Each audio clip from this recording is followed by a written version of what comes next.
That's a long time. President Donald Trump is hosting Nayib Bukele, the president of El Salvador, at the White House on Monday as the small Central American nation becomes a critical linchpin of the U.S. administration's mass deportation operation. According to Assosicted Press, during the Oval Office meeting, the U.S. president expressed some impatience at the pace of nuclear negotiations with Iran. "I think they're tapping us along," he said. The next meeting is scheduled for this coming weekend.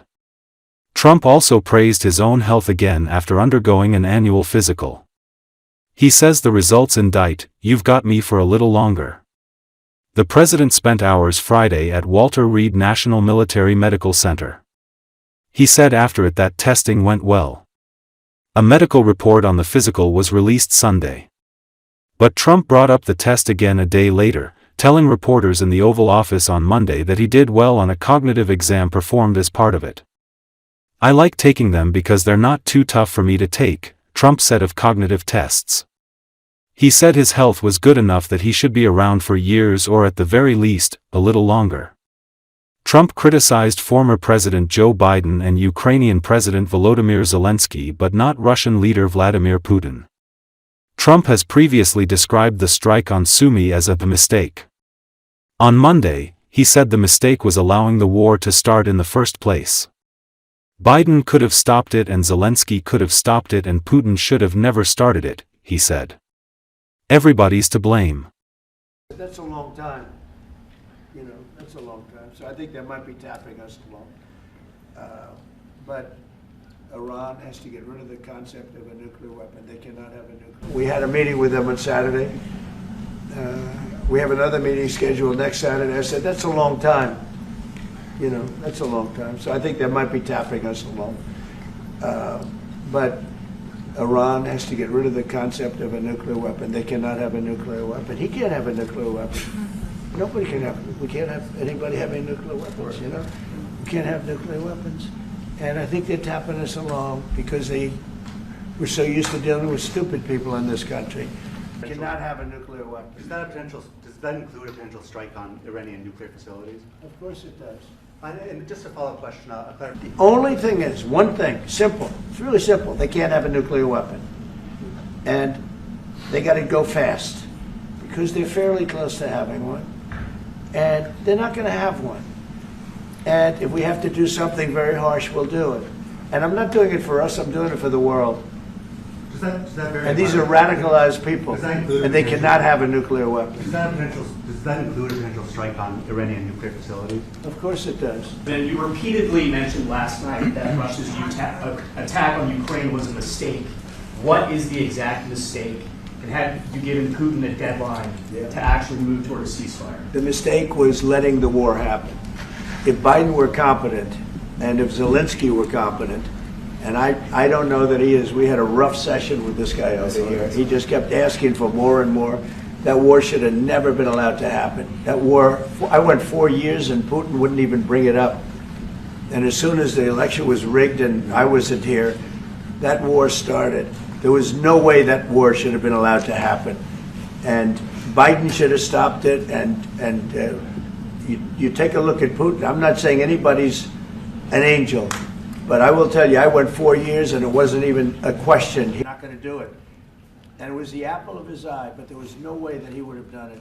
All you had to do is lower oil prices. If you lowered oil prices. That's a war that should have never been allowed to start. And Biden could have stopped it. And Zelensky could have stopped it. And Putin should have never started it. Everybody's to blame. Mark, and one of the doctors said, "Sir, I've never seen anybody get that kind of, that was the highest mark." I hope you're happy with that. Although they haven't been bugging me too much to take a cognitive.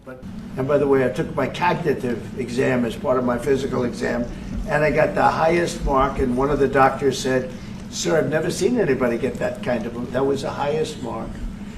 I hope you're happy with that. Although they haven't been bugging me too much to take a cognitive. But I did do my physical and it was released. I hope you're all happy with it. I notice there's no question, so probably you are. But the cognitive, they said to me, "Sir, would you like to take a cognitive test?" I said, "Did Biden take one?" "No." "Did anybody take one?" "No, not too many people took them." I said, what about Obama, did he take one? No, he didn't take one either. I said, let me be the only one to take one.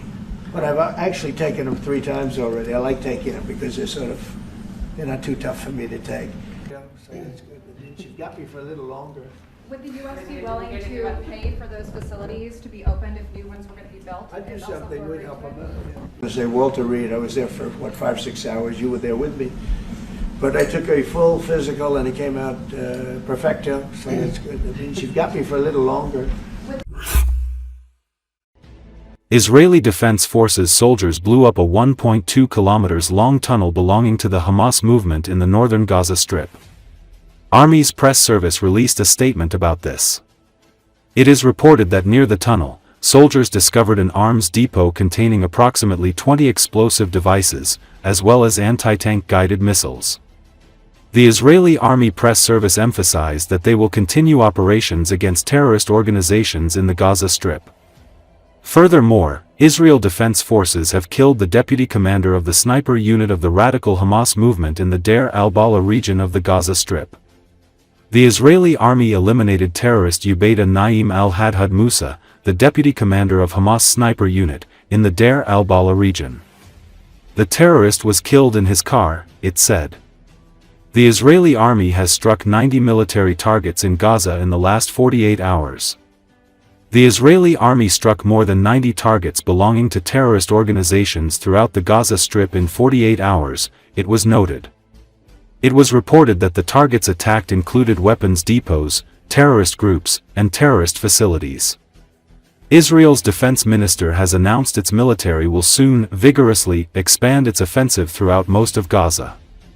Israel Katz also said the Israel Defense Forces had completed the takeover of a security zone in the southern part of the Gaza Strip, separating the cities of Rafah and Khan Yunis.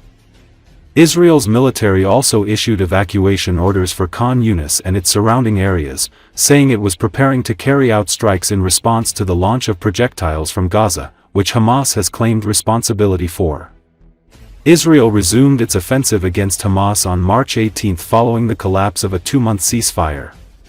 Since then, it has seized large areas of Gaza, displacing hundreds of thousands of Gazans once more.